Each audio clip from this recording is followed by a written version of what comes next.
প্রিয় পাঠকেরা, তোমরা দেখছো স্বপ্ন পূরণ এডুকেশন চ্যানেল। আমরা প্রতিদিনের মতন আজকেও নিয়ে চলে এসেছি কিছু গুরুত্বপূর্ণ প্রশ্ন ও উত্তরের ভিডিও নিয়ে বাংলায় গুরুত্বপূর্ণ প্রশ্নোত্তরের ভিডিওগুলো প্রতিদিন পাওয়ার জন্য আমাদের চ্যানেলটি লাইক, কমেন্ট, শেয়ার এবং সাবস্ক্রাইব করে দেবে। সাবস্ক্রাইব করে বেল আইকনটি প্রেস করে নেবে, তাহলে নতুন নতুন ভিডিও নোটিফিকেশনগুলো তোমরা খুব সহজেই পেয়ে যাবে। এবং আপকামিং পরীক্ষার জন্য এই প্রশ্নোত্তরের ভিডিওগুলো কিন্তু খুব গুরুত্বপূর্ণ, তাই ভুলেও কেউ ভিডিওটা স্কিপ করবে না, পুরো ভিডিওটা অবশ্যই মনোযোগ সহকারে দেখবে। নতুন যারা আমাদের চ্যানেল প্রশ্নোত্তরের ভিডিওগুলো দেখছো তারা অবশ্যই লাইক, কমেন্ট, শেয়ার এবং সাবস্ক্রাইব করে বেল আইকনটি প্রেস করে নেবে। তোমরা তোমাদের বন্ধুদের প্রচুর পরিমাণে ভিডিওগুলো শেয়ার করবে, যাতে তারাও আপকামিং পরীক্ষায় প্রশ্নোত্তরের ভিডিওগুলো পেয়ে উপকৃত হতে পারে। আমাদের ডেসক্রিপশন বক্সে হোয়াটসঅ্যাপ গ্রুপ, টেলিগ্রাম গ্রুপের লিঙ্ক দেওয়া আছে, সেখানে গিয়ে কিন্তু সবাই অবশ্যই জয়েন করে নেবে। তোমরা তোমাদের বন্ধুদের প্রচুর পরিমাণে ভিডিওগুলো শেয়ার করবে, যাতে তারাও আপকামিং পরীক্ষায় প্রশ্নোত্তরের ভিডিওগুলো পেয়ে উপকৃত হতে পারে। তোমরা কমেন্ট বক্সে কমেন্ট করে জানিও তোমাদের কোন বিষয়ের ওপর ভিডিওর প্রয়োজন আছে, আমরা সেই বিষয়ের ওপর ভিডিও নিয়ে আসার চেষ্টা করব। এবং এখনও পর্যন্ত যারা আমাদের চ্যানেলটি লাইক, কমেন্ট, শেয়ার এবং সাবস্ক্রাইব করনি, তারা অবশ্যই লাইক, কমেন্ট, শেয়ার এবং সাবস্ক্রাইব করে দিও। তোমরা কিন্তু প্রশ্নগুলো দেখা মাত্রই কমেন্ট বক্সে উত্তর করার চেষ্টা করো, তাই অযথা সময় নষ্ট না করে চলে আসি আজকের প্রথম প্রশ্নে। আজকের প্রথম প্রশ্ন, 1 নম্বর প্রশ্ন, we shall make the settle fact unsettle কে বলেছিলেন?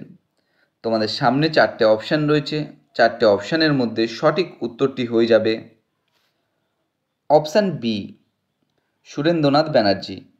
We shall make the settle fact unsettle বলেছিলেন সুরেন্দ্রনাথ ব্যানার্জি। এর সম্বন্ধে গুরুত্বপূর্ণ তথ্য তোমরা দেখে নাও। আমরা মীমাংসিত সত্যকে অস্থির করে তুলব, এই উক্তিটি সুরেন্দ্রনাথ বন্দ্যোপাধ্যায়ের। বা আমরা মীমাংসিত সত্যকে অস্থির করে তুলব, we shall make the settle fact unsettle, এটির বাংলা। এই বিখ্যাত উক্তিটি সুরেন্দ্রনাথ বন্দ্যোপাধ্যায় করেছিলেন। যখন লর্ড কার্জন বাংলা বিভাজন ঘোষণা করেন, তখন এর প্রতিক্রিয়ায় সুরেন্দ্রনাথ বন্দ্যোপাধ্যায় এ কথা বলেছিলেন। তিনি বিশ্বাস করতেন যে জনগণ এই মীমাংসিত সত্যকে পরিবর্তন করতে সক্ষম হবে। নেক্সট কোশ্চেন, 2 নম্বর প্রশ্ন, ভারতের জাতীয় কংগ্রেসের দ্বিতীয় বার্ষিক অধিবেশনে কে সভাপতি ছিলেন? তোমাদের সামনে 4টে অপশান রয়েছে, 4টে অপশানের মধ্যে সঠিক উত্তরটি হয়ে যাবে অপশান এ, দাদাভাই নৌরোজি। ভারতের জাতীয় কংগ্রেসের দ্বিতীয় বার্ষিক অধিবেশনে সভাপতি ছিলেন দাদাভাই নৌরোজি। এর সম্বন্ধে গুরুত্বপূর্ণ তথ্য তোমরা দেখে নাও। 1886 সালে ভারতীয় জাতীয় কংগ্রেসের দ্বিতীয় অধিবেশন কলকাতায় অনুষ্ঠিত হয়েছিল। এটা কিন্তু দ্বিতীয় অধিবেশনটা কিন্তু কলকাতায় অনুষ্ঠিত হয়। দ্বিতীয় অধিবেশনের সভাপতি ছিলেন দাদাভাই নৌরোজি। কংগ্রেসের দ্বিতীয় অধিবেশনে কলকাতা দাদাভাই নৌরোজির নেতৃত্বে অনুষ্ঠিত হয়েছিল। প্রতিনিধির সংখ্যা বেড়ে 434 জন দাঁড়িয়েছিল। সেই সময় কিন্তু প্রতিনিধির সংখ্যা 434 জনে দাঁড়িয়েছিল এবং 1886 সালে হয়েছিল কলকাতায় দ্বিতীয় অধিবেশনটি কংগ্রেসের। নেক্সট কোশ্চেন, 3 নম্বর প্রশ্ন, বারাণসীতে সেন্ট্রাল হিন্দু স্কুলের প্রতিষ্ঠাতা কে? তোমাদের সামনে 4টে অপশান রয়েছে, 4টে অপশানের মধ্যে সঠিক উত্তরটি হয়ে যাবে অপশান সি, অ্যানি বেসান্ত। বারাণসীতে সেন্ট্রাল হিন্দু স্কুলের প্রতিষ্ঠাতা অ্যানি বেসান্ত। এর সম্বন্ধে গুরুত্বপূর্ণ তথ্য তোমরা দেখে নাও। সরি বন্ধুরা।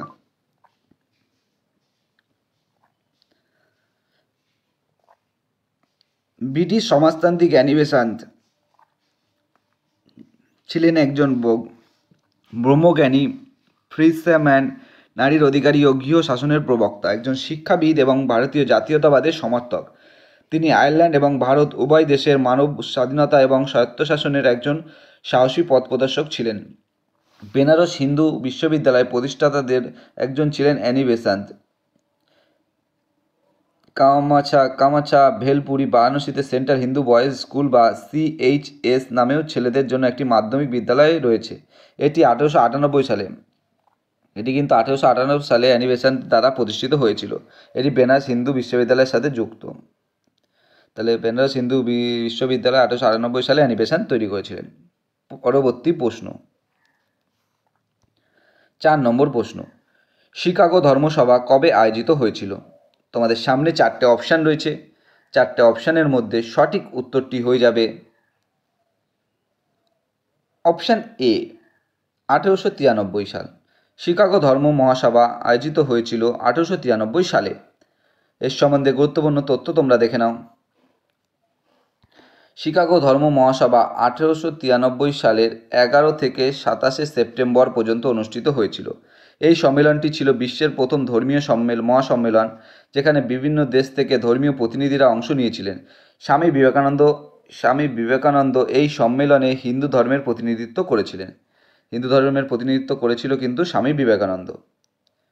নেক্সট কোশ্চেন, 5 নম্বর প্রশ্ন, আমার কথা দিয়ে নয় কাজ দিয়ে আমাকে বিচার করুন, এ কথা কে বলেছিলেন? তোমাদের সামনে 4টে অপশান রয়েছে। 4টে অপশানের মধ্যে সঠিক উত্তরটি হয়ে যাবে অপশান সি, লর্ড রিপন। আমাদের কথা দিয়ে নয় কাজ দিয়ে আমাদের বিচার করুন, এ কথা বলেছিলেন লর্ড রিপন। এর সম্বন্ধে গুরুত্বপূর্ণ তথ্য তোমরা দেখে নাও। লর্ড রিপন 1880 থেকে 1884 মধ্যে ভারতের ভাইসরয় এবং গভর্নর জেনারেল ছিলেন। লর্ড রিপন ছিলেন ভারতের ভাইসরয়, যিনি স্থানীয় বোর্ড নামে নির্বাচিত স্থানীয় সরকার সংস্থা গঠনের উদ্যোগ নিয়েছিলেন। তাকে জনপ্রিয়ভাবে কিন্তু ভারতীয় স্থানীয় স্বসরকারের জনক বলা হয়। তিনি 1882 সালে স্থানীয় সরকার আইন পাস করেন। ইলবার্ট বিল বিতর্ক ছিল লর্ড রিপনের আমলে। ইলবার্ট বিলটা কিন্তু লর্ড রিপনের আমলে হয়েছিল। লর্ড রিপন কিন্তু সিভিল সার্ভিসের বয়সসীমা 19 থেকে 21 উন্নতি করেন। 1882 সালে লর্ড রিপন কর্তৃক হান্টার কমিশন নিয়োগ হয়। 1882 সালে কিন্তু লর্ড রিপন কর্তৃক কিন্তু হান্টার কমিশন বা শিক্ষা সংক্রান্ত যে কমিশন সেটা কিন্তু নিয়োগ হয়। লর্ড রিপন বিখ্যাত উক্তি ছিল, আমাকে আমার কাজ দিয়ে বিচার করো, আমার কথা দিয়ে নয়। এটি কিন্তু লর্ড রিপনের উক্তি ছিল। নেক্সট কোশ্চেন, 6 নম্বর প্রশ্ন, টাইমস অফ ইন্ডিয়া প্রথম প্রকাশিত হয়। তোমাদের সামনে 4টে অপশান রয়েছে। 4টে অপশানের মধ্যে সঠিক উত্তরটি হয়ে যাবে অপশান বি, 1861 সালে। টাইমস অফ ইন্ডিয়া প্রথম প্রকাশিত হয় 1861 সালে। এর সম্বন্ধে গুরুত্বপূর্ণ তথ্য তোমরা দেখে নাও। টাইমস অফ ইন্ডিয়া প্রথম সংস্করণ প্রকাশিত হয়েছিল 3রা নভেম্বর 1838 সালে। তখন এর নাম ছিল the Bombay Times and journal of commerce. এটি প্রথম একটি অর্ধ সাপ্তাহিক পত্রিকা ছিল, যা বুধ এবং শনি প্রকাশিত হয়। 1851 সালে এটি দৈনিক পত্রিকায় রূপান্তরিত হয় এবং 1861 সালে এর নাম পরিবর্তন করে টাইমস অফ ইন্ডিয়া রাখা হয়। তাহলে 1861 সালে এর নাম কিন্তু টাইমস অফ ইন্ডিয়া রাখা হয়। নেক্সট কোশ্চেন, 7 নম্বর প্রশ্ন, বঙ্গীয় প্রজাস্বত্ব আইন পাশ হয় কোন সালে? তোমাদের সামনে 4টে অপশান রয়েছে। 4টে অপশানের মধ্যে সঠিক উত্তরটি হয়ে যাবে অপশান এ, 1885 সালে। বঙ্গীয় প্রজাস্বত্ব আইন পাশ হয় 1885 সালে। এর সম্বন্ধে গুরুত্বপূর্ণ তথ্য তোমরা দেখে নাও। বঙ্গীয় প্রজাস্বত্ব আইন 1885 সালে পাস হয়েছিল। এটি মূলত জমিদার এবং প্রজাদের মধ্যেকার সম্পর্ক এবং ভূমি অধিকার সংক্রান্ত বিষয়ে একটি গুরুত্বপূর্ণ আইন ছিল। এই আইনটি ব্রিটিশ ভারতের বাংলা প্রদেশে জমিদার এবং তাদের অধীনস্থ প্রজাদের মধ্যেকার অধিকার ও দায়িত্ব নির্ধারণের জন্য প্রণয়ন করা হয়েছিল। এই আইনটি প্রণয়নের পটভূমি ছিল অষ্টাদশ শতাব্দীর শেষ ভাগ। 1793 সালে প্রবর্তিত চিরস্থায়ী বন্দোবস্ত ব্যবস্থা, যা জমিদারদের একচেটিয়া অধিকার দিয়েছিল। সময়ের সাথে সাথে এই ব্যবস্থার কিছু ত্রুটি দেখা দেয়, যার ফলে প্রজাদের মধ্যে অসন্তোষ সৃষ্টি হয় এবং কৃষক বিদ্রোহ দেখা দেয়। এই প্রেক্ষাপটে প্রজাদের অধিকার রক্ষার জন্য এবং জমিদার ও প্রজাদের মধ্যেকার সম্পর্কে আরও সুসংহত করার লক্ষ্যে 1885 সালে বঙ্গীয় প্রজাস্বত্ব আইন পাস হয়। 1885 সালে কিন্তু বঙ্গীয় প্রজাস্বত্ব আইনটা পাস হয়েছিল। নেক্সট কোশ্চেন, 8 নম্বর প্রশ্ন, কোন রাজ্য ভেঙে ছত্তিশগড় রাজ্য গঠিত হয়েছে? তোমাদের সামনে 4টে অপশান রয়েছে। 4টে অপশানের মধ্যে সঠিক উত্তরটি হয়ে যাবে অপশান বি, মধ্যপ্রদেশ। মধ্যপ্রদেশ রাজ্য ভেঙে ছত্তিশগড় রাজ্য গঠিত হয়েছে। এর সম্বন্ধে গুরুত্বপূর্ণ তথ্য তোমরা দেখে নাও। ছত্তিশগড় রাজ্য মধ্যপ্রদেশ রাজ্য থেকে গঠিত হয়েছে। 1 নভেম্বর 2000 সালে মধ্যপ্রদেশ রাজ্যের দক্ষিণ পূর্বাঞ্চল থেকে 16টি জেলা নিয়ে ছত্তিশগড় রাজ্য গঠিত হয়। 1 নভেম্বর 2000 সালে মধ্যপ্রদেশ রাজ্যের দক্ষিণ পূর্বাঞ্চল থেকে কিন্তু 16টা জেলা নিয়ে ছত্তিশগড় রাজ্যটি গঠিত হয়েছিল। নেক্সট কোশ্চেন, নম্বর প্রশ্ন, সারা ভারতে আপৎকালীন অবস্থা কে জারি করতে পারে? তোমাদের সামনে 4টে অপশান রয়েছে। 4টে অপশানের মধ্যে সঠিক উত্তরটি হয়ে যাবে অপশান এ, রাষ্ট্রপতি। সারা ভারতে আপৎকালীন অবস্থা জারি করতে পারেন রাষ্ট্রপতি। এর সম্বন্ধে গুরুত্বপূর্ণ তথ্য তোমরা দেখে নাও। সারা ভারতে আপৎকালীন অবস্থা বা এমার্জেন্সি রাষ্ট্রপতি জারি করতে পারেন, তবে এই ক্ষমতা সংবিধান প্রদত্ত এবং কিছু নির্দিষ্ট শর্ত সাপেক্ষ একটি প্রযোজ্য। সংবিধানের 312 থেকে 359 নম্বর ধারাগুলোতে আপৎকালীন অবস্থা ঘোষণা বিষয়ে বিস্তারিত আলোচনা করা হয়েছে।